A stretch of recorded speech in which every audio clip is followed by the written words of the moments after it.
안녕하세요. 책 읽어주는 라이프베리입니다. 오늘의 책은 연금술사입니다. 저는 책 내용 중 마음에 드는 문구만 읽겠습니다.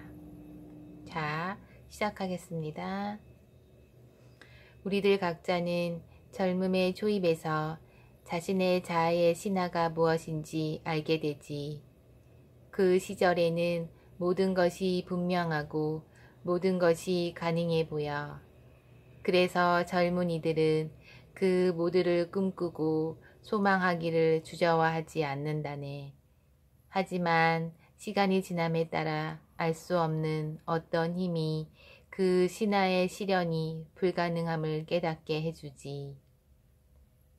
그것은 나쁘게 느껴지는 기운이지.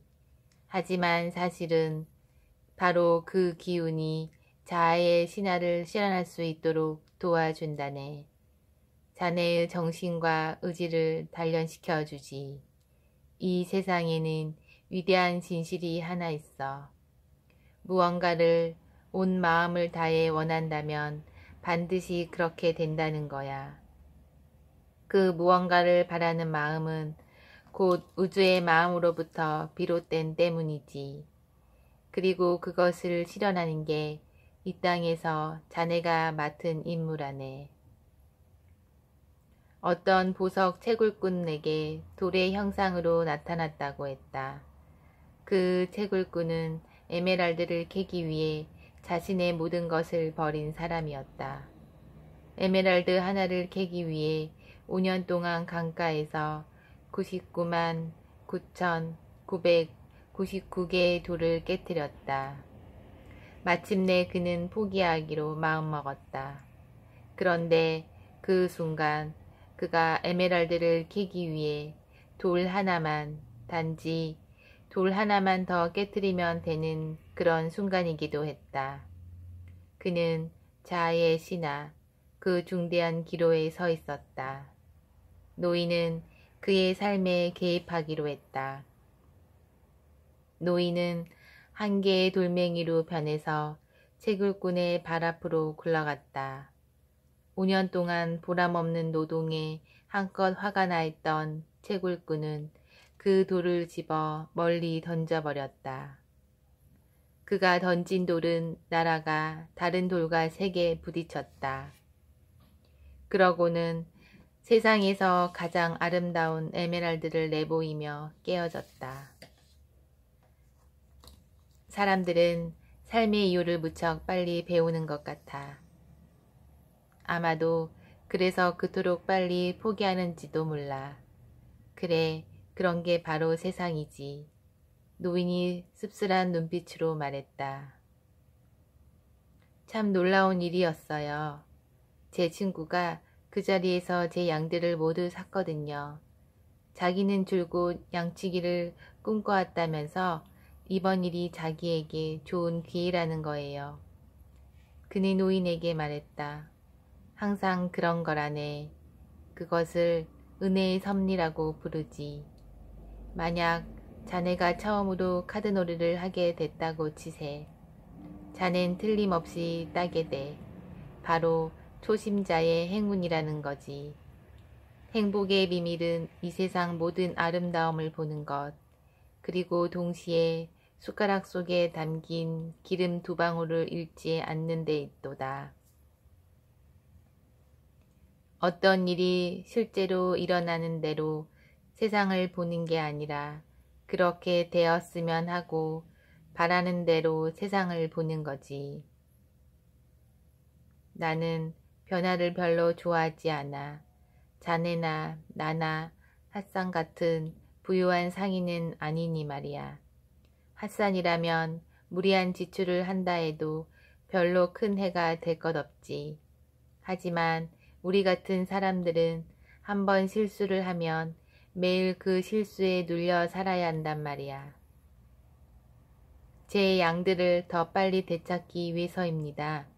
기회가 가까이 오면 우리는 그걸 이용해야 합니다. 기회가 우리를 도우려 할 때 우리도 기회를 도와 할 수 있는 모든 일을 해야 합니다. 그것을 은혜의 섭리라고 하기도 하고 초심자의 행운이라고도 합니다. 예언자 마호메트께서는 코란을 주시면서 죽는 날까지 우리가 지켜야 할 5가지 계율을 부과하셨지.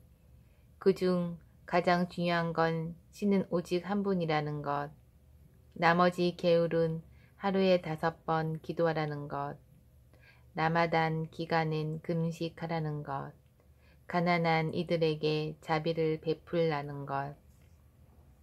5번째 의무는 여행일세.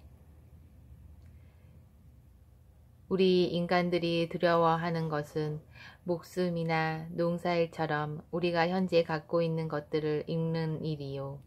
하지만 이러한 두려움은 우리의 삶과 세상이 역사가 다같이 신의 커다란 손에 의해 기록되어 있다는 것을 이해하고 나면 단숨에 사라지는 거라오. 그것이 바로 만물을 움직이는 원리야. 연금술에서는 그것을 만물의 정기라고 부르지. 사람은 무언가를 진심으로 바랄 때 만물의 정기에 가까워지는 거야. 그것이야말로 궁극의 힘이지. 영국인은 그 정기가 인간에게만 주어지는 특권이 아니라는 말도 덧붙였다.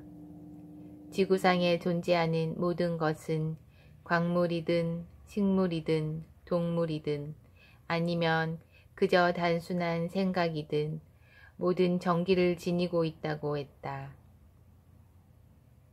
정말 중요한 것은 자네가 그 크리스털 가게에서 일하는 동안 크리스털 그릇들을 역시 자네의 성공을 위해 애썼을 거라는 거야.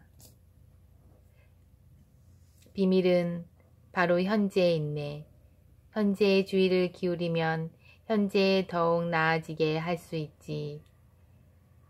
현재가 좋아지면 그 다음에 다가오는 날들도 마찬가지로 좋아지는 것이고, 미래를 읽고 율법이 가르치는 대로 신께서 당신의 자녀들을 돌보신다는 믿음을 가지고 살아야 한다네.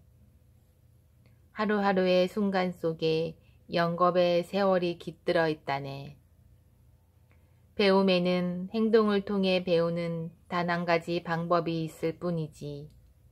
그대가 알아야 할 모든 것들은 여행을 통해 다 배우지 않았나? 이제 남은 건 한 가지 뿐이네. 그것이 바로 내가 행동이라고 부르는 것일세. 고통, 그 자체보다 고통에 대한 두려움이 더 나쁜 거라고 그대의 마음에게 일러주게. 어떠한 마음도 자신의 꿈을 찾아 나설 때는 결코 고통스러워하지 않는 것은 꿈을 찾아가는 매 순간이란 신과 영겁의 세월을 만나는 순간이기 때문이라고 말일세. 어째서 마음은 사람들에게 계속해서 자신의 꿈을 따라가야 한다고 말해주지 않는 거죠? 그럴 경우 가장 고통스러운 것은 마음이기 때문이지. 마음은 고통받는 것 좋아하지 않네. 그날부터 그는 자신의 마음을 이해하게 되었다. 그는 마음에게 절대로 자신을 버리지 말아달라고 부탁했다. 자신이 꿈에서 멀어지려 하면 자신을 가슴속에 꼭 붙잡아두고 경적의 신호를 보내달라고 말했다. 그러고는 마음의 신호가 들릴 때마다 꿈을 놓치지 않도록 주의하겠노라고 맹세했다. 누군가 꿈을 이루기에 앞서 만물의 정기는 언제나 그 사람이 그동안의 여정에서 배운 모든 것들을 시험해보고 싶어하지. 만물의 정기가 그런 시험을 하는 것은 악의가 있어서가 아니네. 그건 자신의 꿈을 실현하는 것 말고도 정기를 향해 가면서 배우는 가르침 또한 정복할 수 있도록 하기 위함일세. 대부분의 사람들이 포기하는 것도 바로 그 순간이지.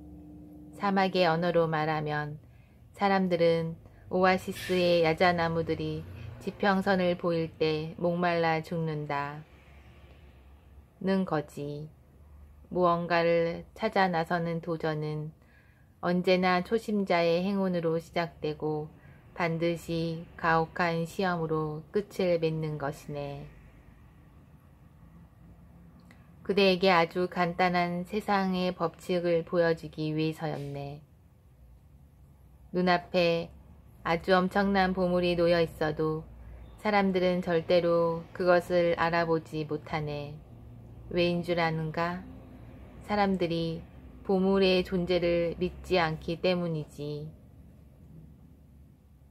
위대한 업은 하루아침에 이루어지는 게 아니었다.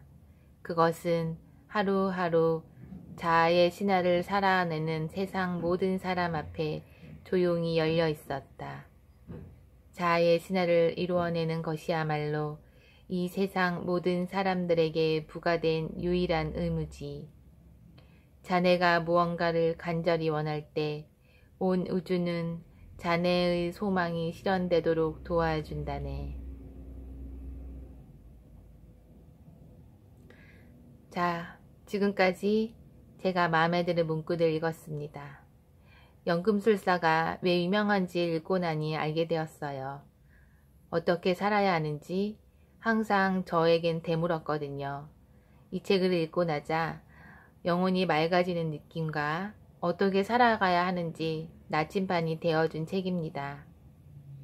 자아의 신화, 즉 내가 이루고자 하는 꿈은 여러분의 고난과 좌절을 맛보야만 올 수 있다는 것을 다시 한번 상기시켜 줍니다. 삶의 방향을 잃어서 어쩌지 못할 때 정말 추천하는 도서입니다. 오늘은 나에게 최고의 날입니다. 감사합니다.